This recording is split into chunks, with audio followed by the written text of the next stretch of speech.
En el nombre del Padre, y del Hijo, y del Espíritu Santo.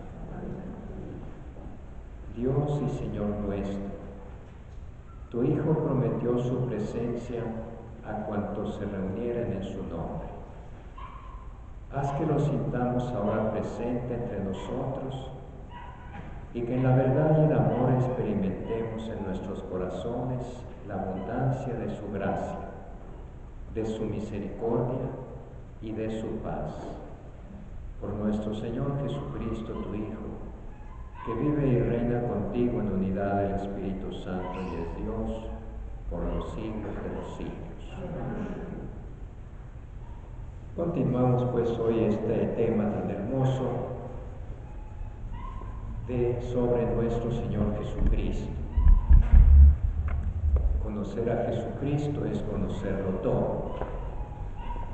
Desconocer a Jesucristo es no saber nada, porque finalmente de Él depende nuestra salvación. Estamos viendo los misterios de la vida de nuestro Señor Jesucristo y ahora vamos a ver el misterio cumbre, que es su muerte redentora en la cruz y su resurrección gloriosa, lo que se llama el misterio pascual. Jesús murió crucificado, pero vamos a ver el contexto de esa muerte de Jesús. Por ejemplo, el proceso al que fue sometido Jesús. Y el Catecismo introduce este tema del proceso de Jesús, haciendo ver cuáles eran las actitudes diversas que tenían los paisanos con Jesús, es decir, los judíos. Por lo pronto dice que entre las autoridades judías había diferencias respecto a Jesús. Con frecuencia simplificamos diciendo que los judíos, así en general, generalizando, como se dice, estaban en contra de Jesús. O a veces matizamos diciendo, no eran los judíos en general, pero sí eran las autoridades, los líderes, los jefes, etc. También eso hay que matizar. Entre los jefes o líderes también había división respecto a Jesús. Por ejemplo, recordemos a Nicodemo, que era fariseo principal, destacado miembro de los fariseos, o a José de Arimatea, que eran discípulos de Jesús, aunque en secreto. Posiblemente, como nos hubiera gustado haberles seguido la trayectoria a esos personajes, posiblemente después se abrieron, salieron del closet de la pertenencia a Jesús y se manifestaron, sobre todo después de haber recibido al Espíritu Santo.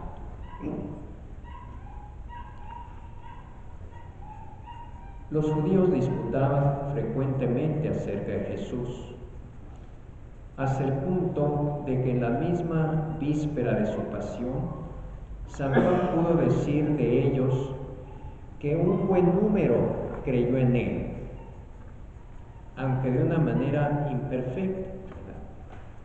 Los apóstoles también creían en Jesús, pero ya sabemos qué tan imperfecta era su fe hasta que recibieron al Espíritu Santo. Eso no tiene nada de extraño si se considera que al día siguiente de Pentecostés, dice el libro de los Hechos, multitud de sacerdotes judíos iban aceptando la fe, y que algunos de la secta de los fariseos, así literalmente, habían abrazado la fe,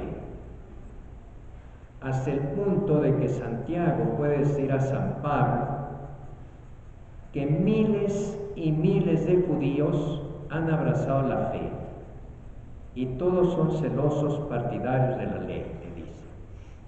Todavía no se acababa de separar, de distinguir la novedad del judaísmo del cristianismo respecto al judaísmo.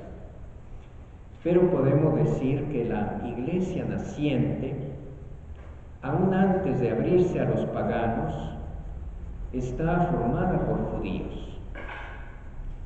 Ya les decía la vez pasada que Jesús es el gran judío 100%, porque en él se concentra, se realiza la esencia de Israel, la alianza.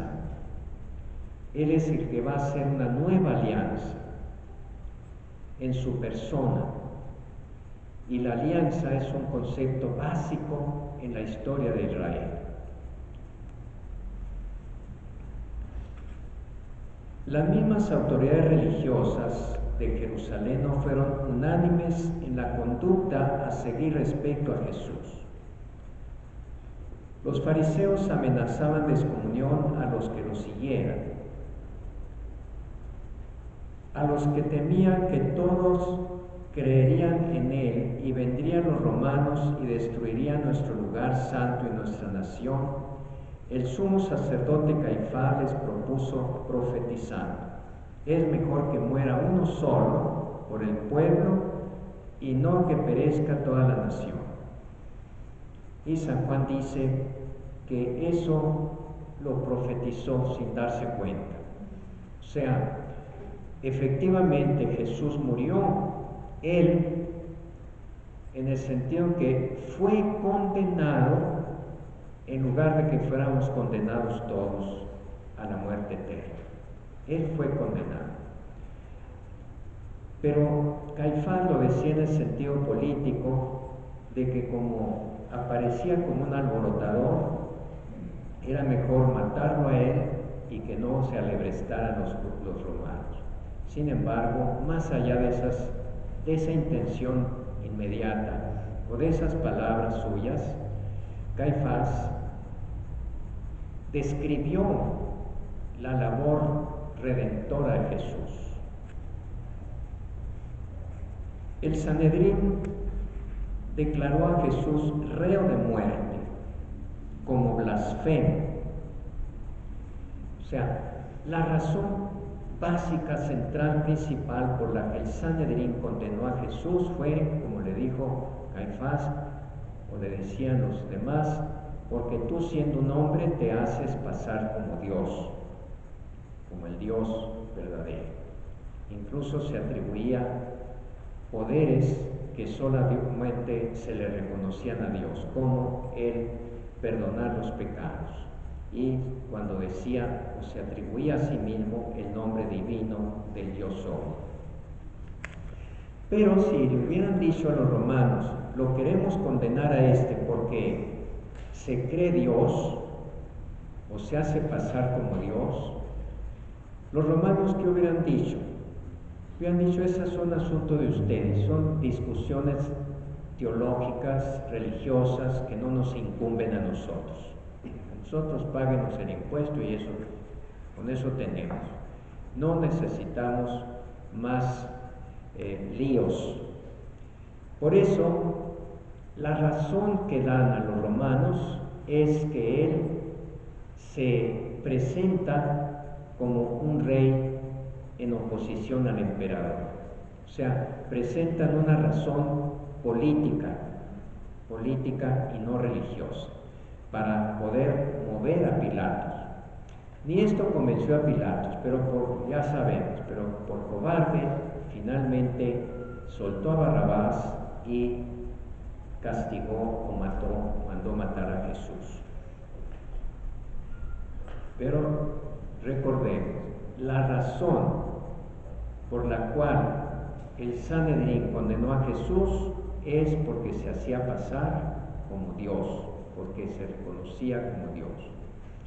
Y para dar un sentido político que impresionara o moviera a los romanos, lo hicieron pasar acusándolo de revoltoso político. Tradicionalmente, a través de los siglos, aunque no siempre ni todos, se ha atribuido a los judíos la muerte de Jesús. ¿Quién mató a Jesús? Los judíos.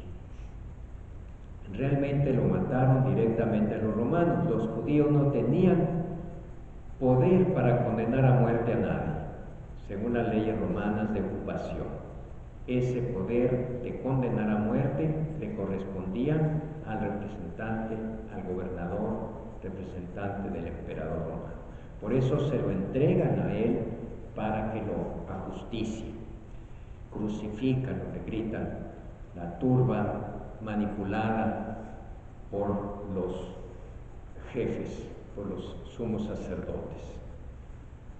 Sin embargo, dice el catecismo, los judíos no son responsables colectivamente de la muerte de Jesús. Me acuerdo haber leído un relato de conversión de una judía que se hizo católica. Hay muchos judíos que se hacen cristianos. A mí me gustan mucho las historias de conversiones de cualquier procedencia que vengan hacia la Iglesia Católica. Y esta, narrando su conversión, decía que cuando era pequeñita, en la escuela, sus compañeros católicos le hacían bullying, le decían, tú mataste a Jesús.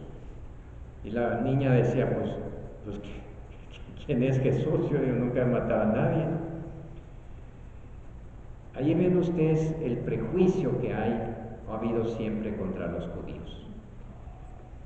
En realidad, ¿quién fue el causante de la muerte de Jesús? Todos nosotros.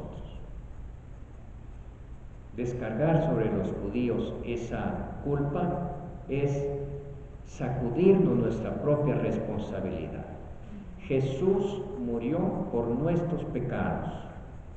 Todos somos causantes de la muerte de Cristo.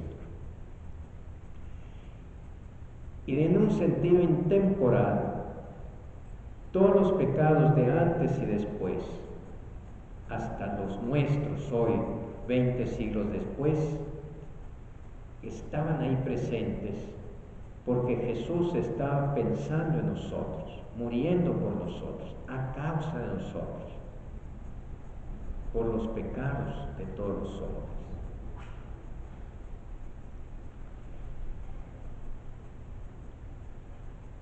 El Concilio Vaticano II declaró enfáticamente,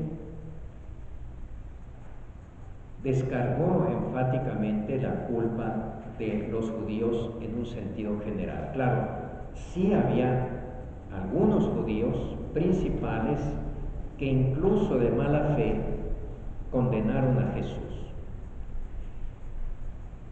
Pero aún ellos no eran plenamente conscientes de la gravedad de su decisión. Como dice Jesús, perdónalos porque no saben lo que hacen. Tal vez eso podría decirse de cualquier pecado nuestro. Realmente supiéramos el alcance que tienen todos nuestros pecados, la maldad intrínseca y profunda de nuestros pecados, no los cometeríamos. De todos modos tenemos el suficiente conocimiento y libertad para que eso sea pecado.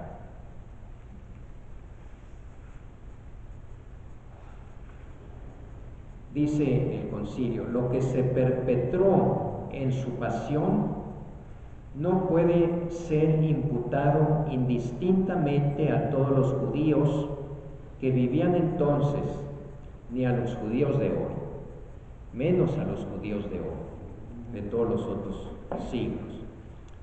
No se ha de señalar a los judíos como reprobados por Dios y malditos, como si tal cosa se dedujera de la Sagrada Escritura.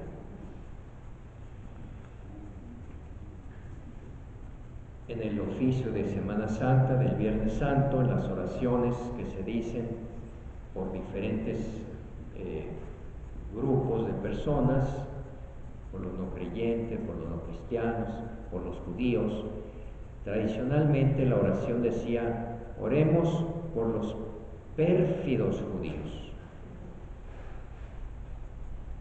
Y el Papa Juan XXIII dijo: oye, qué feo suena eso. Además, no se puede decir que todos los judíos sean pérfidos.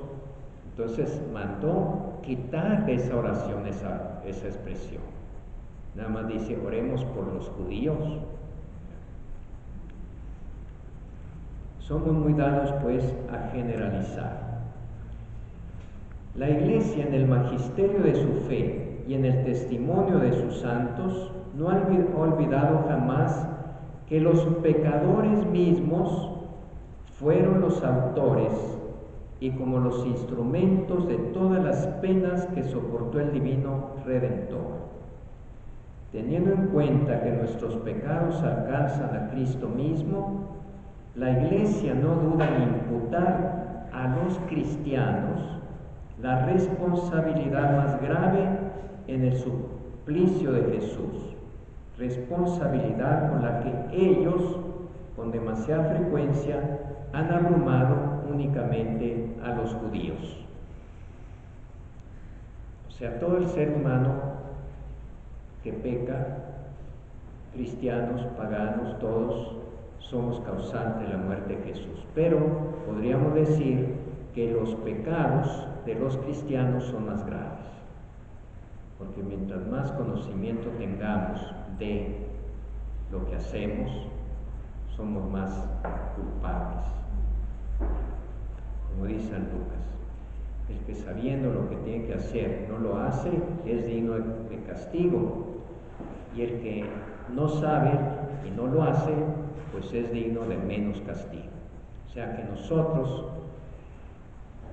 somos más dignos de castigo por pecar que los que no conocen a Cristo. Y entonces uno diría: pues mejor no ser cristiano. Sí, pero junto con esa responsabilidad viene un cúmulo inmenso de bendiciones, de gracia, que no puede compararse con la culpa que uno comete.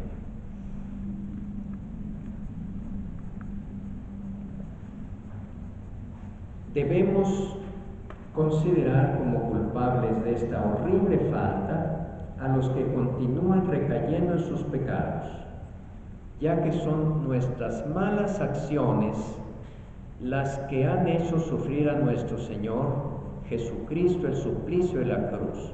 Sin ninguna duda, los que se sumergen en los desórdenes y el mal crucifican por su parte de nuevo al Hijo de Dios y lo exponen a pública infamia, dice la carta a los Hebreos.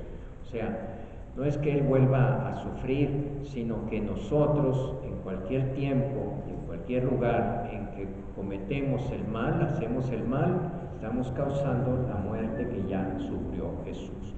Todos nuestros pecados cayeron sobre Él y lo aplastaron.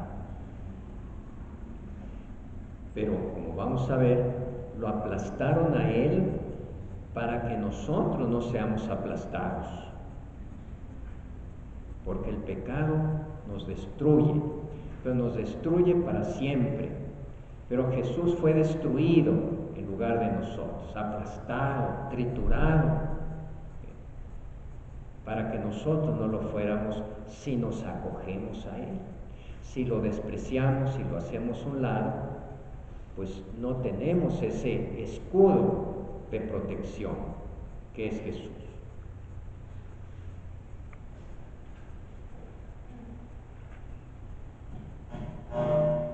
Dice San Francisco de Asís: Y los demonios no son los que han crucificado a Jesús. Eres tú quien con ellos lo has crucificado y lo sigues crucificando todavía, deleitándote en los vicios y en los pecados. Bien, la muerte redentora de Cristo es en el designio divino de salvación. Aquí vamos a tratar de profundizar un poco en esa gran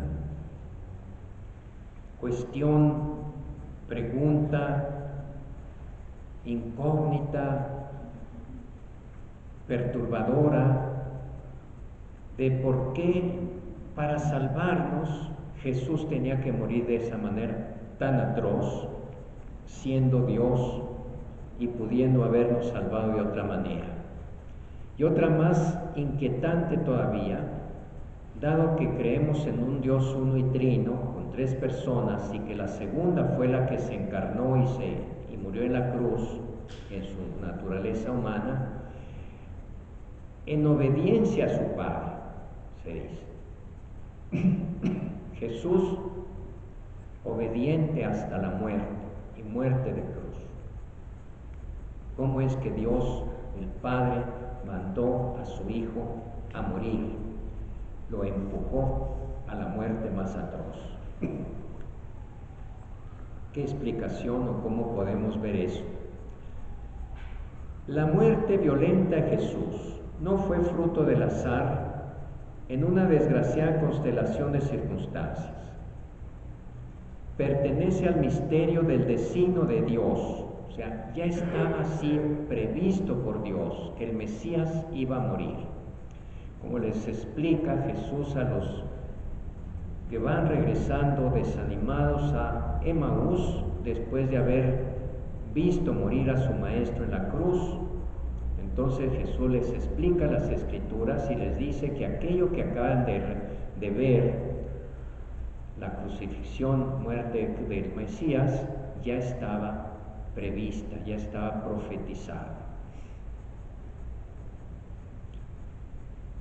También San Pedro lo explica a los judíos de Jerusalén en su primer discurso después de Pentecostés. Fue entregado según el determinado designio y previo conocimiento de Dios. Este lenguaje bíblico no significa que los que han entregado a Jesús fuesen solamente ejecutores pasivos de un drama escrito de antemano por Dios. Porque dicen, si ya estaba escrito que Judas iba a entregar a su maestro, entonces Judas no es culpable, puesto que no hizo más que cumplir con un papel que se le asignó, con un rol, una parte como actor de un drama. Como los malos de una película realmente no son malos, la están haciendo de malos ahí en la película, porque así está en el guión. Tú vas a ser el malo. No, el hecho de que Dios supiera que iba a suceder no exime de responsabilidad a los que tomaron una decisión en contra de su conciencia, en contra de la bondad, en contra de la santidad de Jesucristo, etc.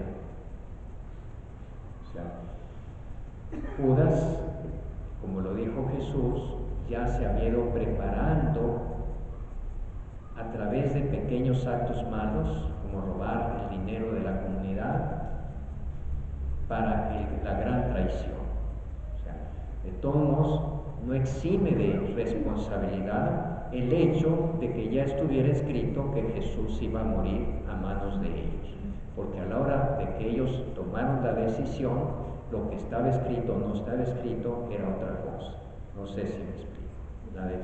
La responsabilidad no se les explica. Para Dios todos los momentos del tiempo están presentes en su actualidad. O sea, Dios no tiene ni pasado ni futuro, todo es un solo presente. Ve hace millones de años, ve dentro de millones de años como si estuvieran aquí presentes. Todo lo abarca con una mirada. Por tanto, establece su designio eterno de predestinación, incluyendo en él la respuesta libre de cada hombre a su gracia. Él sabía así cómo iban a responder en un momento dado aquellos que iban a matar a Jesús. Sí, verdaderamente se han reunido en esta ciudad contra tu santo siervo Jesús, que tú has ungido, Herodes y Poncio Pilato, con las naciones gentiles y los pueblos de Israel, de tal suerte que ellos han cumplido todo lo que en su poder y en tu poder y tu sabiduría habías predestinado. Ellos lo hicieron, pero no lo hicieron obligados para que se cumplieran las Escrituras, sino que Dios sabía que esas Escrituras se iban a cumplir porque ellos iban a fallar.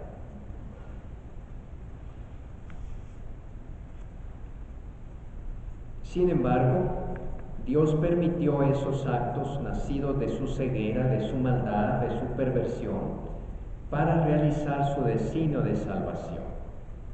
O sea, estaba escrito que el Mesías iba a morir por todos, pero iba a morir porque lo iban a matar. Iban a descargar su odio sobre él. Muerto, pues, por nuestros pecados según las Escrituras, este designio divino de salvación a través de la muerte del siervo, del justo, como dice Isaías, había sido anunciado antes en la Escritura como un misterio de redención universal. Es decir, de rescate que libera a los hombres de la esclavitud del pecado. De hecho, la palabra redención significa rescate, es comprar a alguien que está esclavizado, rescatar, liberar o salvar, como esas órdenes religiosas que fundaron en la Edad Media para la redención de cautivos, que secuestraban los moros, los musulmanes, se los llevaban de esclavos. Después de hacer unas razias acá en Europa, en los pueblos, les caían de sorpresa, se llevan a muchos, y entonces unos sacerdotes, los trinitarios, los mercedarios, eran de redención de cautivos. Iban y sacaban al cautivo ofreciendo un precio, lo compraban, y a veces hasta se quedaban en lugar de él. Pues todo eso hizo Jesús por nosotros, en cautivos del pecado. Cristo ha muerto por nuestros pecados según las Escrituras, dice el libro de los Hechos. A ver, la muerte redentora de Jesús cumple en particular la profecía del siervo doliente. Jesús mismo presentó el sentido de su vida y de su muerte a la luz del siervo doliente. ¿A qué se refiere eso del siervo doliente? Se refiere a que Isaías en el capítulo 53 describe con una precisión la pasión de Cristo como si fuera uno de los 4 evangelios. Estaba todo previsto en detalle, y así lo cuenta Isaías. Ustedes lo pueden ver en el capítulo 53. Después de su resurrección dio esta interpretación de las Escrituras a los discípulos de Maús. Les decía ahorita, recuerden ustedes, no se desanimen, todo esto que sucedió ya estaba escrito, ¿no? Entonces no fue más que cumplimiento de lo que ya Dios había previsto. Y aquí viene algo más profundo todavía, como que vamos avanzando más y más hacia la comprensión de este misterio increíble. Dios lo hizo pecado por nosotros, o lo hizo pecador por nosotros. ¿Qué quiere decir eso? El pecado es una desobediencia a Dios, es un cortar los lazos de amor que nos unen con Dios, es amarse a sí mismo en lugar de Dios y ponerse uno mismo como Dios, rechazando al Dios verdadero, lo cual significa que nos condenamos a la muerte eterna, porque nuestra vida solo está en Dios. Si rechazamos a Dios, nos quedamos expuestos a nuestra simple debilidad de criaturas. Tan sencillo así. Hagan de cuenta que somos alpinistas y que vamos en una cuerda, varios, todos, y allá arriba el que nos lleva, el que nos está jalando con la cuerda es Cristo. Pero si uno de los alpinistas dice, no, yo por qué voy a estar dependiendo de ese que está jalando la cuerda allá arriba, yo voy a por mí mismo. Entonces corta la cuerda y se va, se despeña, pues claro, porque lo que unía a la vida, a la seguridad, era la cuerda con el que está sosteniéndola. Nuestra vida está sostenida por Dios. Y nos creó para ser felices con Él, ni más ni menos que compartir su vida divina, su felicidad eterna con nosotros. Para eso nos creó. Derramó todo su amor en nosotros.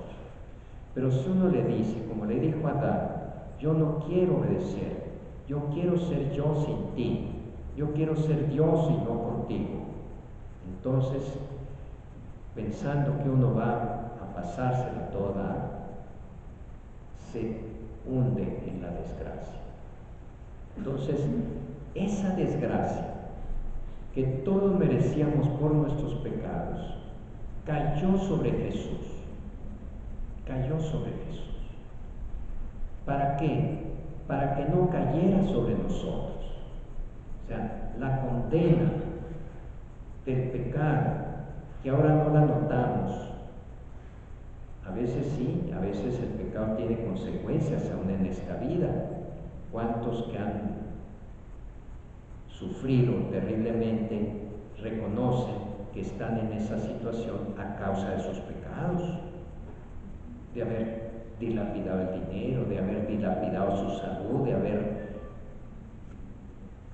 herido a los demás, etc. Todo eso le ha causado a él ahora una vida precaria, miserable, de tristeza, de sufrimiento, de miseria, de pobreza. Bueno, pero no siempre aquí se paga por nuestros pecados. A veces aquí los grandes pecadores se la pasan toda y se mueren muy contentos y a gusto, mientras que los buenos sufren. O sea, la justicia aquí no se da de una manera perfecta, ni entre los hombres ni la de Dios, porque Dios nos deja hasta el final, a ver si nos arrepentimos. Bien, pues esa condena, esa sentencia que irremediablemente vendrá sobre nosotros el día del juicio, cayó sobre Jesús. ¿Para qué? Para que ya no cayera sobre nosotros. Nos reconcilió consigo, con Dios a través de sí. Y la cruz, el Cristo clavado en la cruz, es la imagen viva de las consecuencias que tiene el pecado sobre nosotros. Como les he dicho otras veces, esas imágenes del crucificado, como la que tienen ustedes enfrente, no se parecen ni de lejos a la realidad de la crucifixión de Jesús. Ahí parece que más bien está, pues sí, clavado pies y manos, una heridita ahí en el costado, pero está muy sanote, muy bonito, muy guapo. No, ni de lejos. Era una cosa espantosa. Los azotes le habían desgarrado toda la piel, arrancado pedazos de carne. La cruz, la corona de espinas lo había taladrado la cabeza y chorreaba goterones de sangre. El rostro tumefacto, los ojos saltados de tanto golpe, las rodillas quebradas, o no quebradas, pero sí raspadas. Parecía un gusano y no un hombre. Si supiéramos que el pecado nos va a producir algo así, pero espiritualmente, ahí lo estamos viendo físicamente en el cuerpo de Jesús, entonces nos horrorizaríamos del pecado, nos apartaríamos de él. Pues en Jesús cayó todos los pecados del mundo y lo aplastaron, lo condenaron. Es el condenado no por sus propios pecados, sino por los nuestros.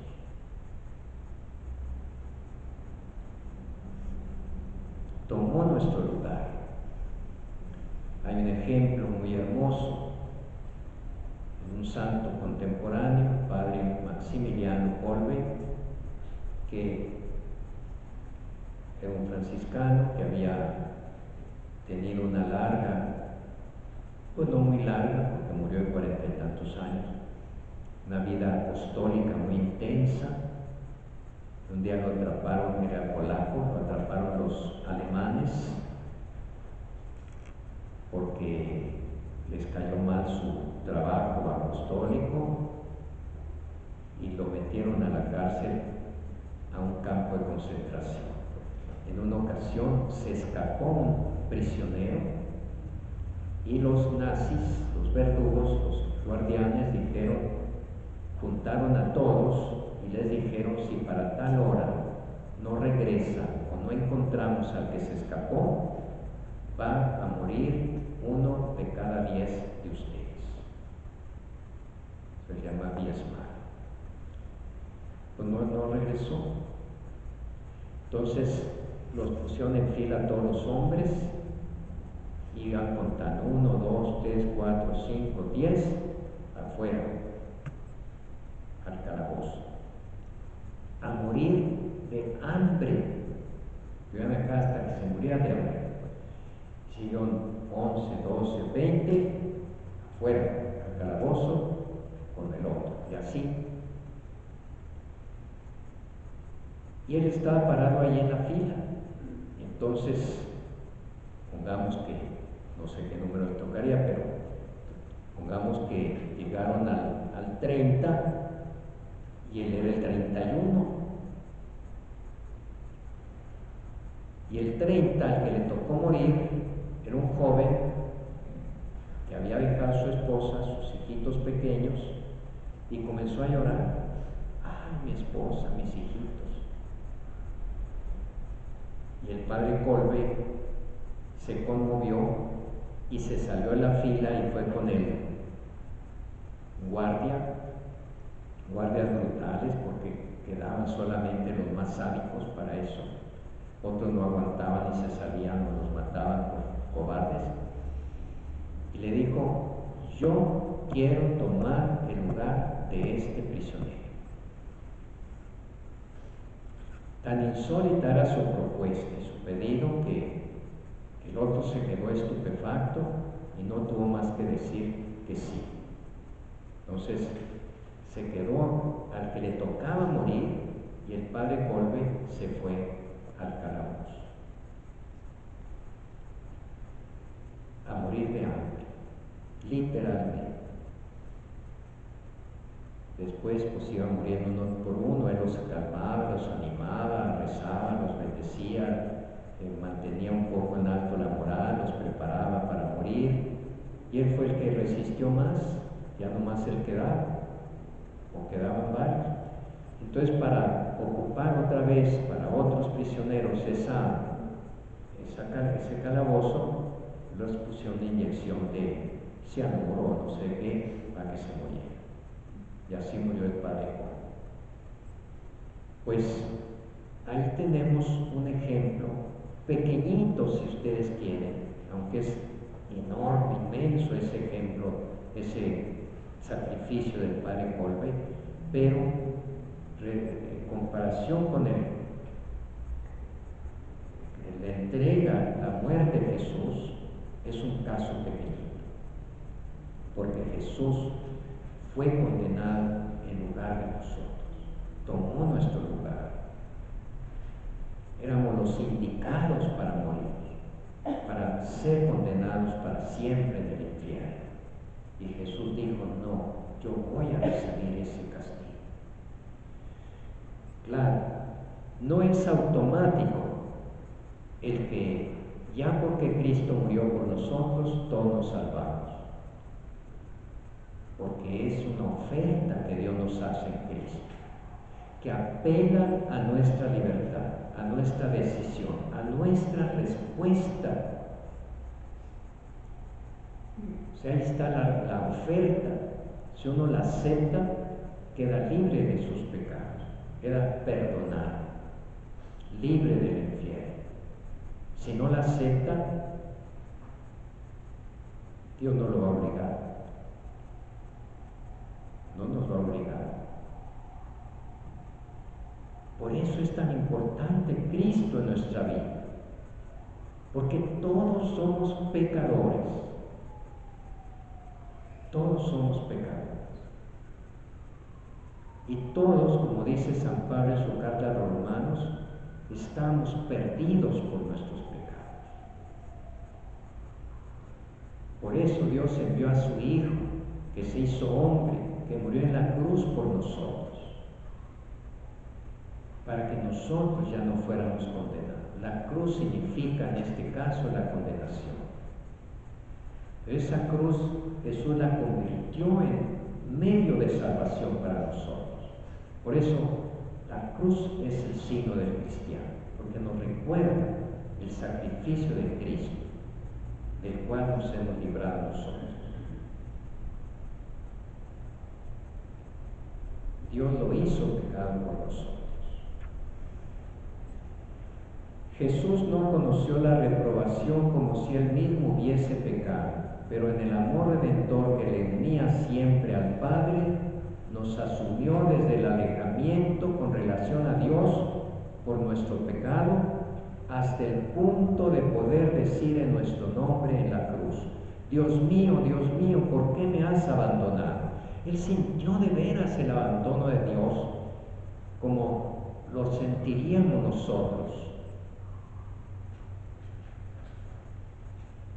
Al haberle hecho así solidario con nosotros pecadores, Dios no perdonó ni a su propio Hijo, antes bien lo entregó por todos nosotros, para que fuéramos reconciliados con Dios por la muerte de su Hijo, como dice Romanos.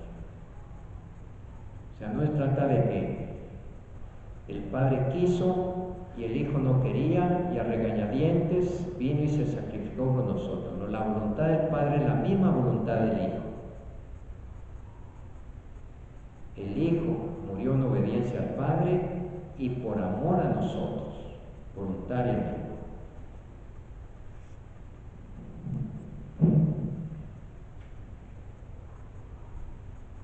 Bueno, parece que esta sesión va a ser más larga que la demás. No, aquí terminamos con esto y la voy a acelerar. Dios tiene la iniciativa del amor redentor universal. Al entregar a su Hijo por nuestros pecados, Dios manifiesta que su designio sobre nosotros es un designio de amor benevolente que precede a todo mérito por nuestra parte. O sea, cuando no éramos gratos a sus ojos, Él nos amó y Cristo murió por nosotros, siendo sus enemigos por el pecado.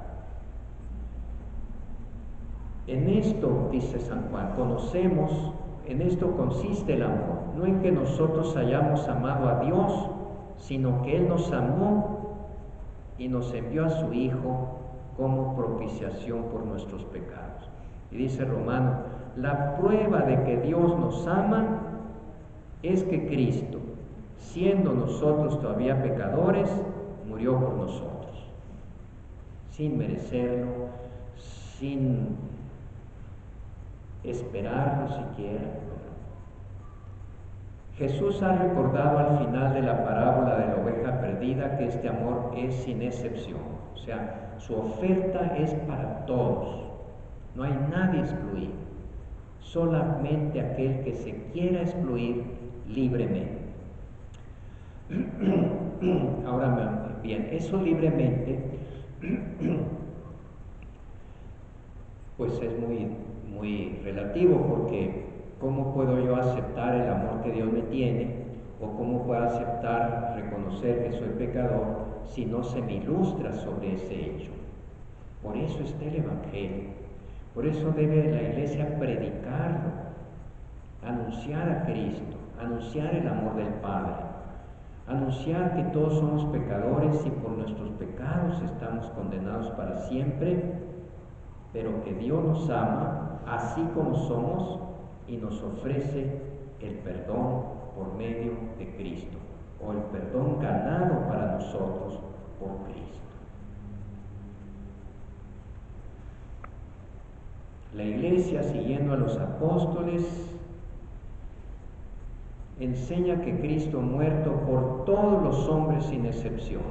No hay ni hubo ni habrá hombre alguno por quien no haya padecido Cristo.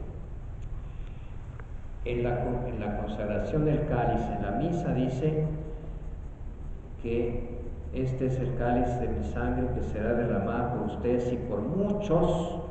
¿Por qué no dice por todos? Dice aquí, es que está comparando este último término, muchos, no es restrictivo, o sea, no es que muchos y otros no, porque muchos no es igual que todos, son muchos, pero todavía quedan otros. No dice, no es restrictivo, sino que opone el conjunto de la humanidad, muchos, a uno, a Cristo. Uno murió por muchos, o sea, uno murió por los demás. El mucho se opone al uno, no que en el muchos queden excluidos algunos. ¿Está claro? Bien, pues aquí terminamos. Váyanse a su casita, tómense un chocolatito caliente.